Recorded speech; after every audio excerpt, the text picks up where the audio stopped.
Ce n'est pas que l'agriculteur ne veut pas, c'est que l'agriculteur demande juste d'avoir les moyens, parce qu'aujourd'hui, il n'est même plus rémunéré à sa juste valeur. Il n'a même plus d'argent à la fin du mois pour pouvoir subvenir aux moyens de sa famille. Alors un mot sur les agriculteurs du Vaucluse. Comment se sont-ils mobilisés sur cette crise moyennement, largement Je dirais à notre grande surprise, parce qu'ils étaient tellement découragés. Les agriculteurs du Vaucluse se sont mobilisés très très largement, aussi bien au niveau individuel qu'au niveau de leur syndicat, qu'au niveau de leur groupement. Il y a eu vraiment une très belle organisation et ils ont répondu vraiment présents. Que ce soit aussi bien les jeunes que les moins jeunes, bien entendu. Alors le monde agricole est très divers.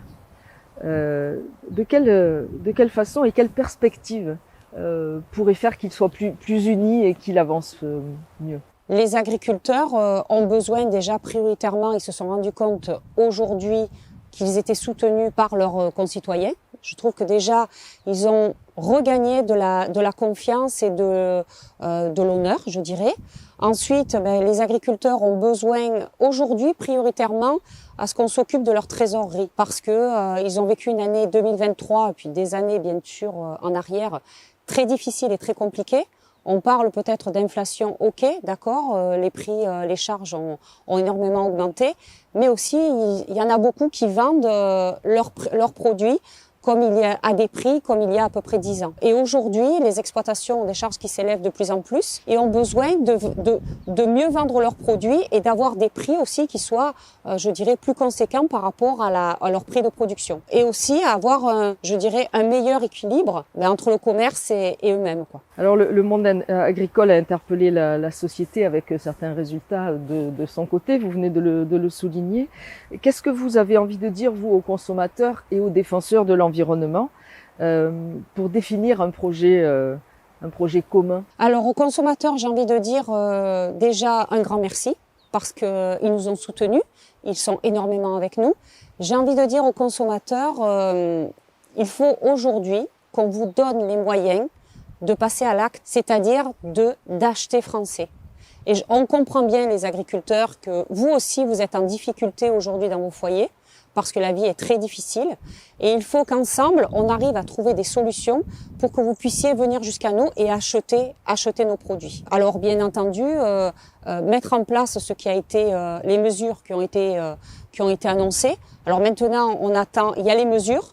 Et puis maintenant, il faut absolument que ces mesures soient effectives le plus vite possible, le plus rapidement possible, parce qu'il y a une forte attente à la fois des consommateurs et à la fois, bien entendu, des agriculteurs. Les mesures, il faut qu'elles concernent aussi toutes les productions de notre département. Alors, on a été dans le dur. Maintenant, on va être dans le dialogue, bien entendu, par l'intermédiaire de la profession via nos préfets pour faire remonter, pour continuer le dialogue. Mais il faut absolument que nos productions du département du Vaucluse, nous avons toutes les productions méditerranéennes dans le Vaucluse, y trouvent leur compte. Alors, le Vaucluse, vous avez la viticulture qui représente quand même 50% de l'économie du département, bien entendu. Mais vous avez aussi l'arboriculture, on a le maraîchage, je pense aux apiculteurs, je pense aux lavandiculteurs qui ont des problématiques énormes sur leur exploitation et qu'il faut absolument qu'ils trouvent des solutions au travers des mesures qui ont été données. Vis-à-vis de l'environnement, effectivement, on a parlé de la pose du plan éco-phyto. J'ai pas peur d'en parler. Tout simplement parce qu'on était venu à un moment donné où il y a beaucoup d'arrêts de produits qui sont efficaces sans alternative à côté. Et là, aujourd'hui, une exploitation agricole produit à ciel ouvert avec un changement climatique qui est énorme, un climat qui est capricieux, avec des problèmes, je dirais, sanitaires, des problèmes de ravageurs et avec pas d'armes pour pouvoir garder sa production. Et je pense qu'on était arrivé à un déséquilibre. Et aujourd'hui, on dit stop, parce que là, on peut plus. On étouffe. On peut plus se battre contre tous ces aléas qui sont énormes, naturels déjà, qui sont énormes. Donc, arrêtons-nous, faisons juste une pause. On regarde où on en est, on regarde vers quoi il faut qu'on aille. Ça ne veut pas dire qu'il faut faire marche arrière. Peut-être sur certaines choses, mais pour qu'on puisse justement lutter et qu'on puisse produire. et garder cette souveraineté alimentaire.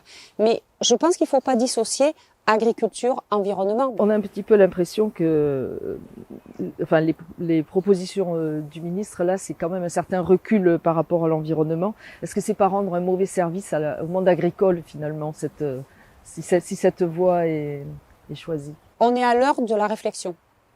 Je pense qu'il faut pas être fataliste et puis dire voilà, à partir du moment où on dit on veut faire une pause, ben ça veut dire qu'on revient en arrière. C'est ce que je vous disais. Je pense qu'il faut aujourd'hui, à un moment donné, on a besoin de cette pause pour prendre les bonnes décisions, parce que on courait après des choses qui étaient parfois infaisables. L'agriculteur français, il est tout à fait conscient et il produit la plupart du temps d'une façon respectueuse envers l'environnement.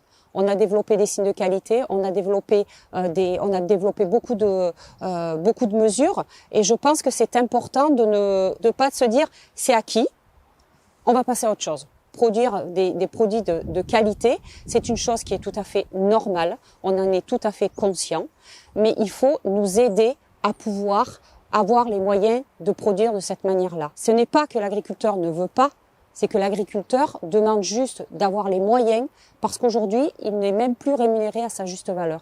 Il n'a même plus d'argent à la fin du mois pour pouvoir subvenir aux moyens de sa famille.